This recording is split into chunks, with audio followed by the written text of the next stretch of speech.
el tema de las filosofías administrativas está muy relacionado con el capítulo anterior, ¿verdad? Que era de los sistemas de costeo. Porque el sistema de costeo basado en actividades lo que buscaba es precisamente identificar cuáles eran las actividades que generaban valor, cuáles se pueden eliminar, cuáles son las que se pueden o constituyen áreas de mejora, porque usted puede disminuir el costo, porque usted puede hacer, ¿verdad? Diferentes elementos. La administración basada en el valor, que es lo que estamos buscando, es valor, bueno, nos dice que valor es una energía que motiva a la acción humana, ¿verdad? Es decir que nuestro producto sea algo que incentiva al cliente a ser adquirido.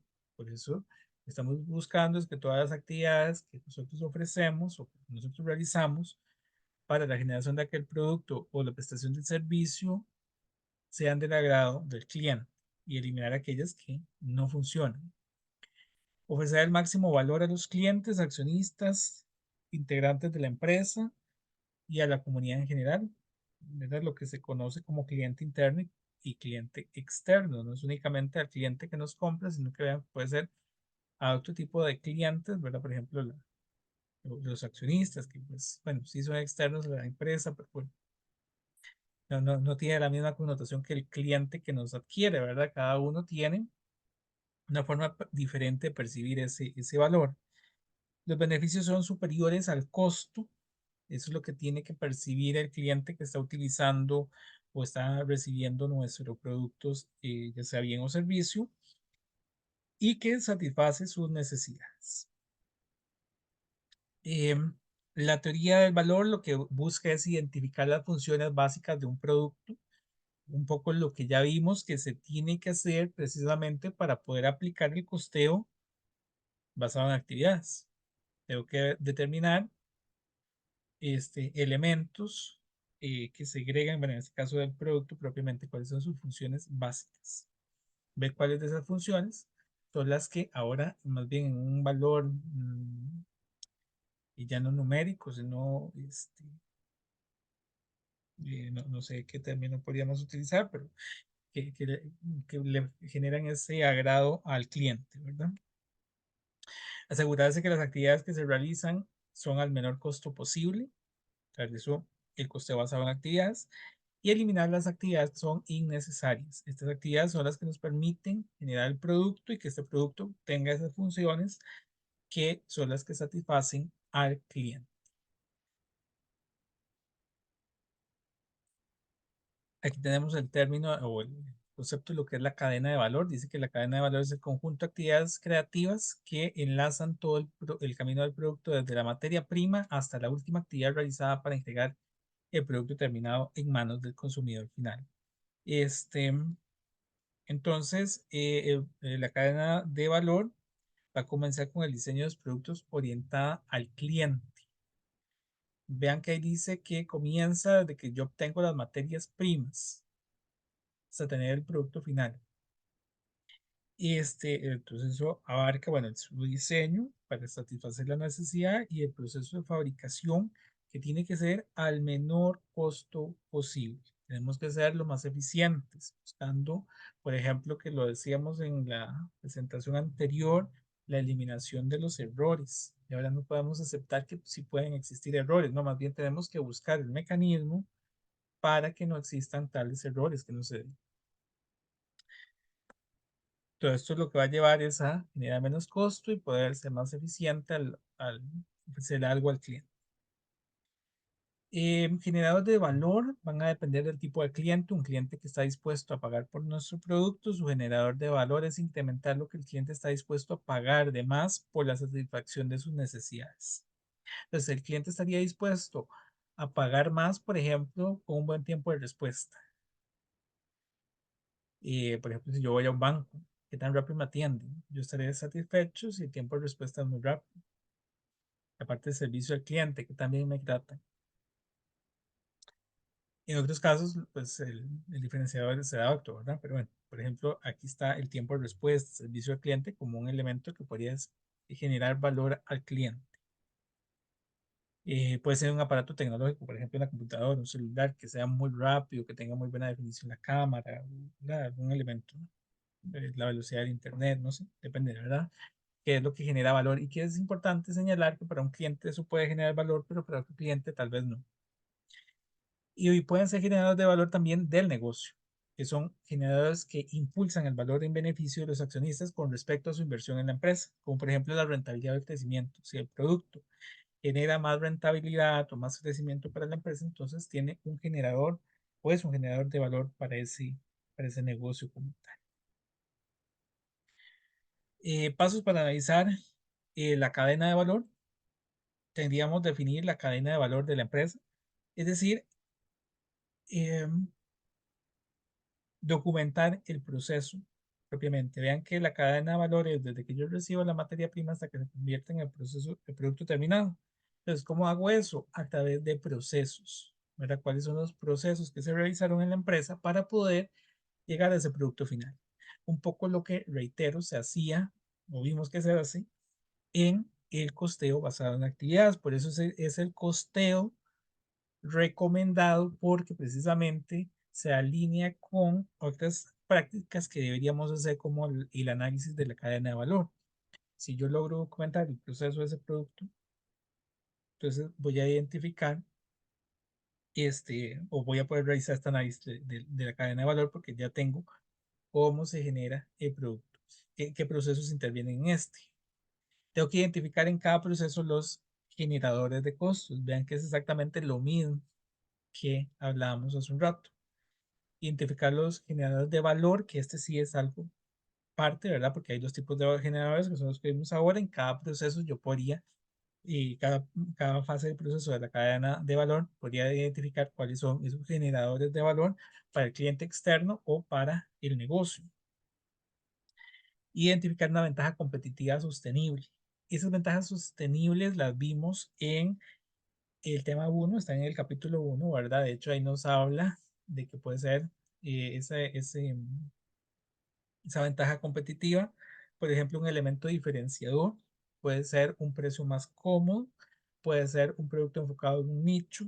Entonces ahí vienen las estrategias que generan esa ventaja competitiva que yo tengo que incorporarlas dentro de la cadena de valor. Tengo que ver en mi cadena de valor qué es lo que yo hago diferente a la competencia o si mi producto, ¿verdad? Puede ser una característica única que se le esté dando o un precio más cómodo que el de la competencia. Tengo que lograr identificar esa ventaja. Y, bueno, y la ventaja competitiva, bueno, por aquí se los puse a manera de repaso, puede ser liderazgo en costos o la diferenciación, característica única, diversificación, innovación.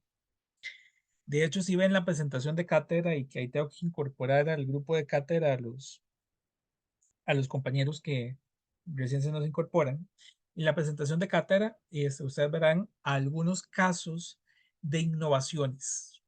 Estudienlos, tal vez, ¿verdad? No va a dar tiempo, por supuesto, porque no daría tiempo de ver todos estos casos, pero ahí hay casos de innovaciones de los últimos años, si no me equivoco, es de los últimos 5 años, desde el 2019 hasta la actualidad, de innovaciones que han ido desarrollando las empresas, cuáles son sus ventajas competitivas en los lanzamientos de productos.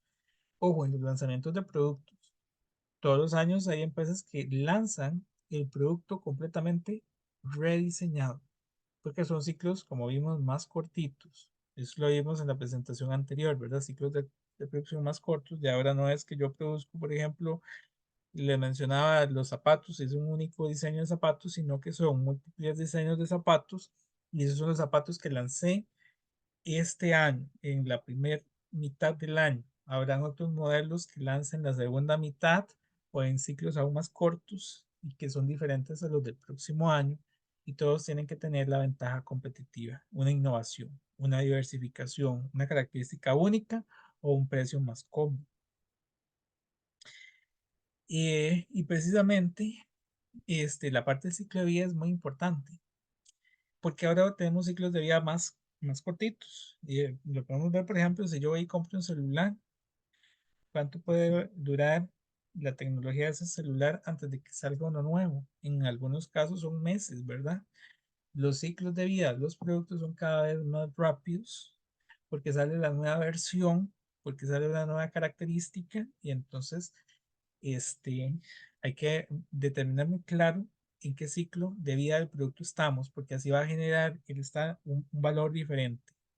Pero no es lo mismo un producto que hoy recientemente se está lanzando como una característica única, y entonces genera valor, a un producto que ya tiene en el mercado varios meses, porque ya muy posiblemente ese producto que tiene varios meses ha sido superado por la competencia que también habrá generado o lanzado un producto similar.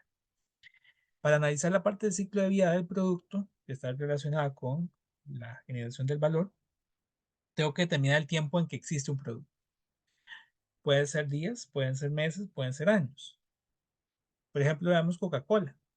Coca-Cola tiene, no sé, 100 años, no sé, ¿verdad? Tiene muchos años, desde los 90, bueno, desde 1900 y tanto. Este, y aún sigue vigente en el mercado, sigue innovando en productos, sigue posicionado. Pero decía, por ejemplo, un iPhone, por ejemplo, ¿verdad? De, constantemente salen nuevas versiones. Y no va a ser lo mismo que hoy vaya a comprar el último modelo, al primer modelo que salió. El tiempo de existencia del producto puede ser que ese modelo viejo aún sigue existiendo, pero entonces ya no cuesta lo mismo, ya no le va a aportar el mismo valor al cliente. En ese aspecto, vamos a tener dos ciclos de vida. Y el ciclo de vida para la empresa, que es desde su lanzamiento hasta que ya no se produce. ¿Por qué eso es importante para la empresa? Porque yo voy a adaptar mi capacidad de fabricación a ese ciclo, a esas características. Pero cuando yo genere la nueva versión, posiblemente tenga que tener nuevos inventarios, voy a tener inventarios con características diferentes, voy a tener tal vez máquinas diferentes, tal vez ocupo personal diferente y el costo del producto va a cambiar completamente. Y también desde su compra hasta su abandono, porque este otro ciclo de vida del producto también es importante, porque así va a generar ingresos. Un producto con una característica diferenciadora va a ser más probable que el cliente esté dispuesto a pagar mucho más que un producto cuya característica ya es generalizada en el mercado. Por ejemplo, las pantallas táctiles de los celulares. Cuando eso salió, era una gran innovación y los primeros modelos habrán sido muy costosos de la versión analógica. Pero una vez que ya está generalizado, ese producto o esa tecnología o esa innovación que tuvo ya no tiene tanto peso como alguna otra nueva versión, característica que tenga. Por ejemplo, les mencionaba ahora tal vez la cámara. Tal vez entonces ahora lo importante es esa otra función en vez de la función original, ¿verdad? Que era la que era más costosa antes. Em, Ese ciclo de vida del producto nos dice que consiste en acciones que hacen que el producto se diseñe, desarrolle, fabrique, venda, distribuya, opere, se mantenga o se le dé servicio y se elimine, de manera que se maximicen las utilidades del ciclo de vida. Entonces, dependiendo del ciclo en donde la parte del ciclo donde yo estoy, pues así van a ser este, eh, mis actividades, ¿verdad? Para poder maximizar la utilidad de ese ciclo de vida. Reitero, en las primeras fases, cuando está el lanzamiento, yo podría tener grandes, inclusive en una etapa de, supongamos que este fuera el ciclo, en estas etapas donde hay un crecimiento y, digamos, se mantiene cierta constancia en el producto, yo tengo que aprovechar esa maximización de las utilidades. Ya hacia el final, ya es un producto que está quedando en decadencia y más bien tengo que ver, bueno, cómo consigo esas últimas utilidades del mismo. Siempre en todo el ciclo tengo que ver cómo maximizar la utilidad del mismo. Pero tengo que identificar ese factor diferenciador para el cliente. Importancia del ciclo del producto: los ingresos deben superar con facilidad los costos de algunas etapas. Bueno, un poco lo que mencionaba en ese gráfico. En la fase introductoria, el cliente es poco sensible al precio y más interesado en la calidad y la diferenciación, pero posteriormente, ¿verdad? Con la fase de madurez, el cliente ya es muy sensible al precio y la calidad. eh, Aquí hay que introducir la diferenciación. Y cuando ya es un producto en declive, el cliente es moderadamente sensible al precio. ¿Qué quiere decir eso? Que hacia el final de ya no está dispuesto a pagar este, un alto precio, más bien es un precio casi que simbólico al finalizar el ciclo de vida. Ahí hay que identificar nuevos usos del producto.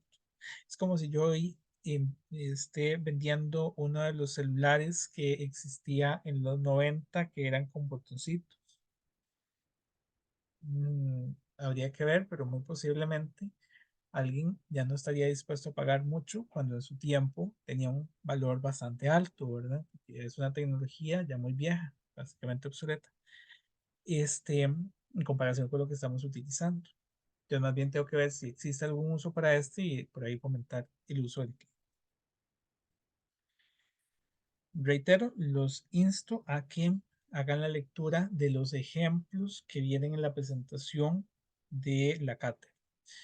Em, Esos ejemplos claramente no vienen en el libro, porque en el libro termina en, 19 en el 2019. A partir del 2019 al 2023 es que están los ejemplos que vienen en esas presentaciones.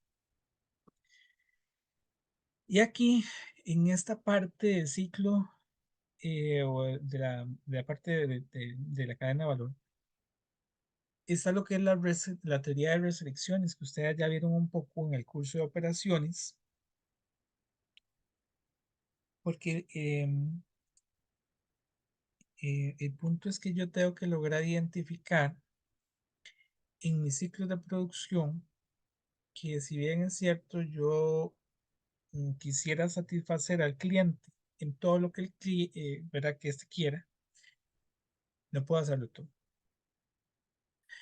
No puedo hacerlo todo porque hay un costo que es limitado, ¿verdad? Básicamente yo no puedo apuntarle a lograr hacer todo. Aquí viene la teoría de las restricciones. Durante mi ciclo de producción hay restricciones en todo. Desde el capital que yo tengo hasta la capacidad de las máquinas, la misma capacidad de las materias primas. La teoría de las restricciones nos dice que existen limitaciones en maquinaria, personal, herramientas, materiales que afectan la capacidad de la empresa para producir. Entonces yo no puedo satisfacer todas las necesidades del cliente y mi cadena de valor tiene que enfocarse en los elementos que yo pueda, de acuerdo a esas restricciones, ¿verdad? Yo no puedo apuntarle si el cliente quiere que el producto sea o tenga X característica, pero yo no puedo hacerlo. O si puedo hacerlo, no sé, ¿verdad? Hay que analizar esas restricciones que tenemos a nivel interno. Entonces, hay unas restricciones de mercado, qué tanto los clientes están dispuestos a comprar, qué materiales están disponibles, qué capacidad tenemos en las máquinas, en el personal y las logísticas. Nosotros tenemos la forma de transportar los productos, tenemos las cadenas de distribución, tenemos esos clientes para poder colocar el producto a disposición del cliente. Bueno, todas son restricciones que hay.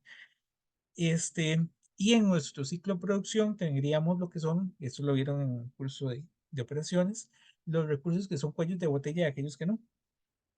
El recurso que no es un cuello de botella es un recurso cuya capacidad es mayor a la demanda que se le impone. Y los que son cuellos de botella es cuando más bien ocupamos más de ese, pero no tenemos suficiente, ¿verdad? Un recurso cuya capacidad es igual o menor que la demanda que se le impone. Al final lo que yo debería buscar es un equilibrio entre la capacidad que hay y los elementos que tengo que,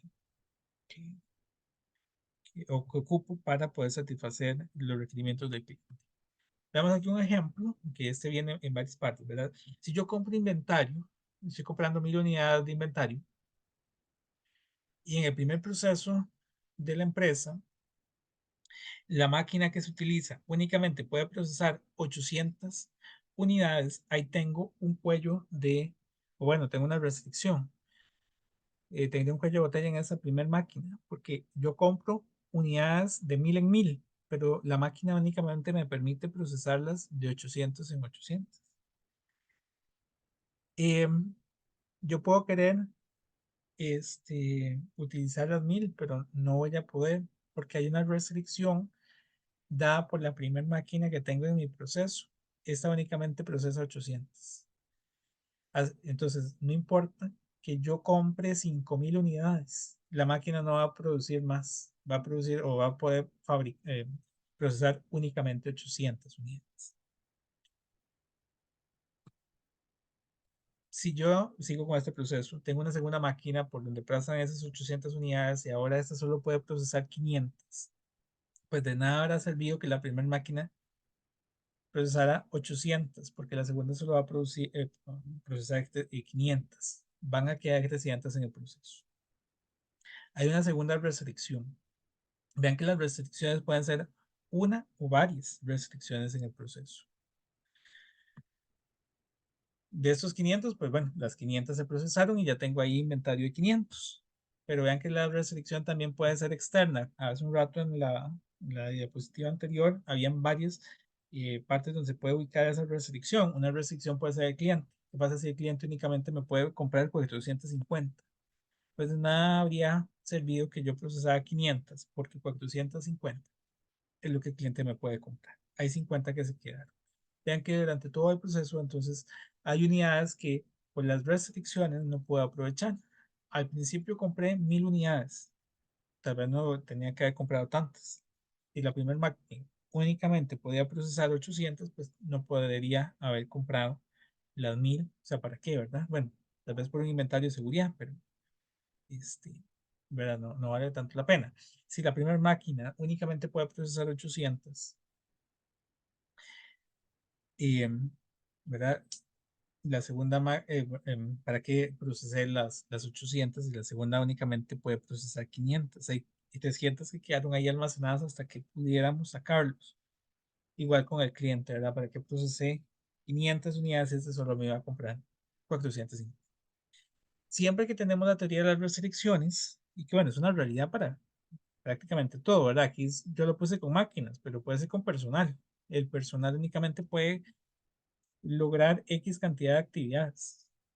Por ejemplo, uno tiene que identificar cuál es el cuello de botella más importante. Aquí el cuello de botella más importante son los clientes, porque los clientes al final únicamente me van a comprar 450. Para que esto se optimizara, yo tendría que comprar 450 unidades que perfectamente la primera máquina puede procesarlas porque tenía capacidad de 800.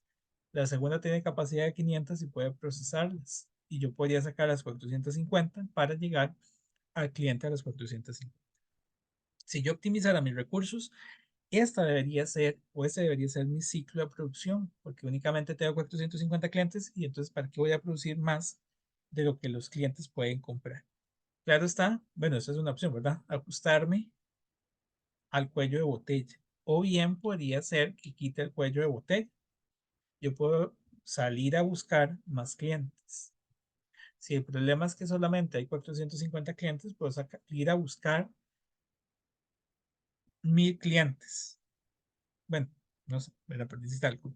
Entonces yo podría perfectamente ajustarlo y conseguir más clientes. Si yo tengo, regresamos al mismo ejemplo, 2000 clientes, entonces yo ocuparía ampliar este, algún elemento. Supongamos que salgo a buscar los clientes y consigo los clientes. Tengo 1000 clientes. ¿Qué es lo que va a pasar? Que ahora mi cuello de botella en este proceso va a ser la segunda máquina, porque la segunda máquina es la que hace que yo solamente tenga 500 unidades procesadas, lo que significaría que me hacen falta 500 para poder cubrir la necesidad ahora de los nuevos clientes que salí a conseguir. Y que entonces yo tengo que ampliar la capacidad de la empresa. La teoría de las restricciones precisamente estaría dado bajo esa logística de que yo voy identificando el cuello de botella, tengo que ver cómo lo puedo resolver, pero tengan en cuenta que, bueno, ahí siempre hay restricciones, que es lo que decía, este, las restricciones pueden estar dadas porque no hay suficientes clientes, porque la máquina no procesa suficiente, porque no tenemos suficientes colaboradores, porque los recursos son limitados, ¿verdad? Estamos bajo un escenario donde todos los recursos van siendo limitados. Por ejemplo, ya aquí con números, dice que suponga el caso de una panadería que realiza 3 procesos para la producción de pan. Mezclar la masa, hornear el pan y empaquetarlo para la venta. Para simplificar los números, imaginémonos que la etapa de mezclado de la masa tarda 30 minutos. El horneado del pan lleva 45 minutos y el empaquetado toma 15 minutos. La empresa solo cuenta con un horno y la jornada de trabajo es de 8 horas diarias. Entonces, si yo solamente tengo 8 horas diarias, yo tengo que ver cuánto es lo que me cuesta este, cada tanda, ¿verdad? En este caso, duraría eh, horneando y empaquetando 60 minutos y 30 minutos bueno, de preparación, de aparte mezclado. Eso significa que duro hora y media generando el pan. Durante 8 horas, ¿verdad? Mm, Ahí tengo una restricción por el tiempo. ¿Cuál es el cuello de botella? En este caso,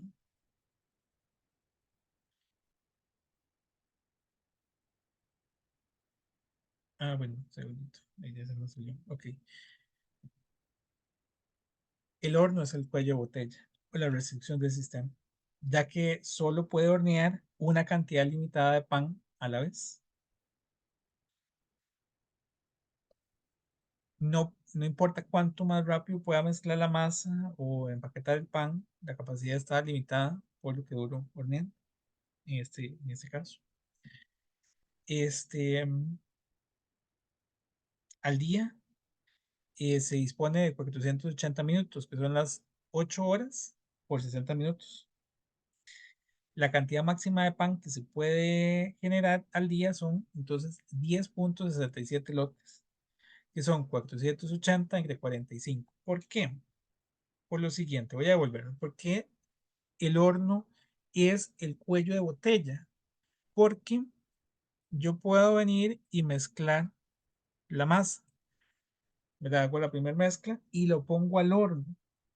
Mientras que eso se está horneando, yo podría estar mezclando más, ¿verdad? Entonces, y mientras que se está horneando, yo puedo estar empaquetando. Por eso el horno es el cuello de botella.